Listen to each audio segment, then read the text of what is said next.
सबको जय श्री राम। आज मैं एक गांव की बात बताती हूँ। एक गांव था, गांव में एक लड़का रहता था, परिवार था एक, उनका एक बेटा था और वो बहुत गरीब थे। वो पढ़ने लिखने वाला बहुत ज़्यादा था, पर उनके पास लाइट नहीं थी। वो रोड में बैठता था और रोड में पढ़ता था। वो रोड में पढ़ना उसने, और कुछ सोचता थी भाई कब मैं नौकरी लागूँ और कब मैं बहुत अफसर लागूँ, बहुत बड़ा अफसर लागूँ भाई। ऐसे सोचती थी भाई मैं बहुत बड़ा अफसर बने, और ऐसे सोचता था। बड़ी साल हो गई उसको पढ़ लिख कर। और सोचता थी, डेली देखता थी भाई कब मेरा इंटरव्यू कार्ड आए, कब मेरा इंटरव्यू कार्ड आए। एक दिन ऐसा हो गया, उसको बहुत बड़ा अफसर लगा, उसका इंटरव्यू हो गया। बहुत बड़ा अफसर लगा। और वो फिर बहुत बिल्कुल गरीब घर के थे। बोलते ऐसा कि भाई जो आगे बढ़ते हैं वो गरीब घर के लड़के ही बढ़ते हैं, क्योंकि उनको पता होता है मेहनत क्या चीज़ होती है और पढ़ाई क्या चीज़ होती है, और पैसे की कदर देखते हो भाई, पैसे की कदर क्या चीज़ होती है। जो बड़े घर के होते हैं वो सब तो नहीं कि बड़े घर के बच्चे बनते अफसर, बस अफसर तो छोटे घर के बच्चे बनते हैं। और एक दिन उसने बहुत बड़ी भागवत कथे दी, ये सच्ची बात है, बहुत बड़ी भागवत कथे दी उसने। और वहाँ गिरी बापू के थी भागवत सुनाने आया हुआ। तब गिरी बापू ने बोला, मैंने पूछा उसको लड़के को कि भाई आप कहाँ से ऐसे इतने ऊपर ऊपर बढ़ गए और कैसे आपने इतना पैसे कमाए। तब बोले, उसमें ऐसे प्रश्न पूछा, उस लड़का वहीं बैठा था वो, तब इसके मुंह में आंसू लगे निकलने। उसने बोला, ऐसा महात्मा जी ये बात मेरे से मत पूछो, वो तो मेरा दिल जानता है मैं किस तरह से आगे बढ़ा है और किस तरह से मैंने ये मेहनत से कैसे कैसे मैं पैसे कमाए हैं और किस तरह से मैं नौकरी लगा है। पता नहीं इतना बड़ा अफसर में किस तरह से, वो मेरा दिल ही जानता भाई, और को क्या पता है कि क्या है मैंने किया हुआ। उसने पूरी पूरी रात बोले वो बैठता था, और सड़क के किनारे होती थी वो लाइटें लगाई हुई, वो वहाँ जाता था और सड़क के किनारे उसने बैठना और अपना पढ़ाई करनी उसने। और तब वो सुबह 3 बजते थे वो घर की तरफ आता था। एक दिन लाइव दिखा रहे थे उसकी बातें। हम बोलते जी नहीं जी ऐसा है, जो मेहनत करता है उसके लिए भगवान साथ देता है, उसकी मेहनत कभी बर्बाद नहीं जाती है। मेहनत तो करनी पड़ती भाई, ऐसे नहीं कि भाई हम बैठे आंध्र सो के और भाई हम हो जाएंगे सब हो गए। देखो जागे आदमी आगे बढ़ जाता है, उसको सारे आदमी ऐसे मेहनत करके बढ़ते ही है।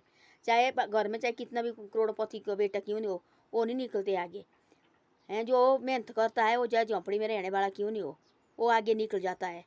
तब उसने देखो वाला झोंपड़ी में थी, ऐसे पुराना जैसा मकान था उसका है। तब बोला उसने, महात्मा ने बोला, भाई इतना बड़ा तेने भागवत कथे दी, इतना बड़ा तू अफसर लगा, इतने बड़े तेरे पैसे और भी फैक्ट्री को लिए उसने, ये किस तरह से हुआ है। तब लगा उसके मुंह में आंसू निकलने। बोले, महात्मा जी ऐसी बातें मत पूछो मेरे से। तब उसकी पीछे बातें याद आई, मैंने कैसे कैसे कुर्बानी की है और किस किस तरह से मैं यहाँ पहुँचा है।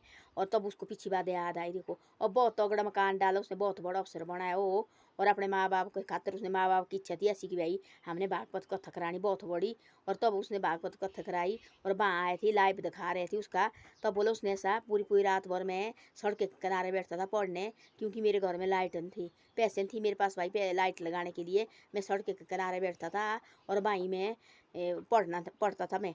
मीटर लगाने के लिए मेरे पास पैसा था, पैसे मांगते थे और हमें पढ़ाई के लिए पैसा नहीं, इधर उधर से मैं किताबें इकट्ठे करके फिर मैंने पढ़ा। और फिर उसके बाद में बहुत बड़ा अवसर लगा।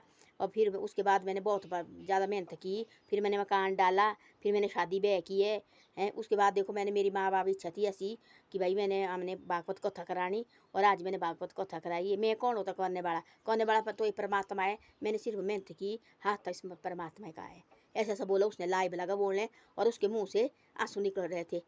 तो सारे लोग लगे थे, सारे बात पे लाखों लोग, और सारे लाखों लोगों के मुँह से आंसू निकले थे। तब उसने बोला ऐसा ऐसा कि भाई मैंने किस किस तरह से, महात्मा जी इस बात को मेरे से मत पूछो, पत्नी मैंने किस किस तरह से यहाँ पहुँचे। तो बोलते ऐसा मेहनत करने के लिए कोई काम ही नहीं है, मेहनत तो करनी पड़ती है। लोग देखो ऐसा हम सोचे फलाना आदमी तो ऐसे ऐसे मत बोलो, कोई पता नहीं कब कैसे पलटना है। उसने बोला ऐसा, मेरे तो लोग बोले मेरे साथ बोले स्कूल के लिए जाने के लिए भी तैयार नहीं होते थे बच्चे, क्योंकि मेरे पास बोले सीधे सादे कपड़े होते थे और इनके पास बोले अच्छे अच्छे कपड़े होते थे। क्योंकि मैं बोले हमारे बोले रोटी खाने मुश्किल होती थी, हमने क्या बोले आगे कपड़े पहनने कपड़े सिलाने। ऐसा है बोले, यहाँ पता नहीं बोले कैसे में बड़ा हुआ है, यहाँ तक पता नहीं बोले कैसे में पहुँचा है। वो तो बोले मेरा दिल जानता है। महात्मा जी बोले पीछे बातें मेरे से मत बोलो इन्हें।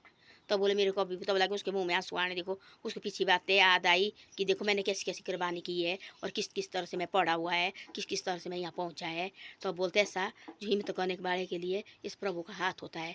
उसने बोला मैं कौन होता, बोले इस भागवत करने वाला, ये तो बोले परमात्मा है। बोले इसने बोले मेरे को ऐसी बुद्धि लगाई, बोले इसका हाथ नहीं तो बोले आ जाओ, मैं कहाँ पहुँचा तो बोले इधर। बोले हाँ मैंने की है, बोले हाथ तो बोले इस परमात्मा का है मेरे ऊपर। बोले ऐसे ऐसा बोला मेरे साथ। बोले स्कूल जाने के लिए बच्चे बोलते थे ऐसा, हमने नहीं जाना स्कूल, आगे देखते आगे पीछे जाते थे और मेरे साथ नहीं आते थे। बोले मैं केला जाता थी और केला आता थे। बोले आज बोले यहाँ पहुँची है, बोले परमात्मा की बोले मर्जी। बोले मेरा तो बोले कुछ भी नहीं है। बोले बहू आई इतनी अच्छी और अपने सास सहुरे की सेवा कर रही है और वहाँ पकड़ के ला रही थी और वहाँ बागपत कथे सुना रहे थे और वहाँ 7-9 दिन का दिया बागपत, तो खाना खुना थी लाखों आदमी के लिए।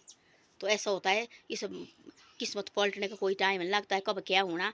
ऐसे आदमी को रहना चाहिए, जैसे है वैसे रहना चाहिए आदमी का। आदमी देखो थोड़ा बहुत होता है तो आज नीचे दिखता है, देखने वाला तो मालिक है ऊपर, हम इसके नौकर लगे नीचे। ऐसे अपना काम करो, जो भी होता है ऐसे मत सोच किसी आदमी को ये तो ऐसा है, ये कभी नहीं होगा।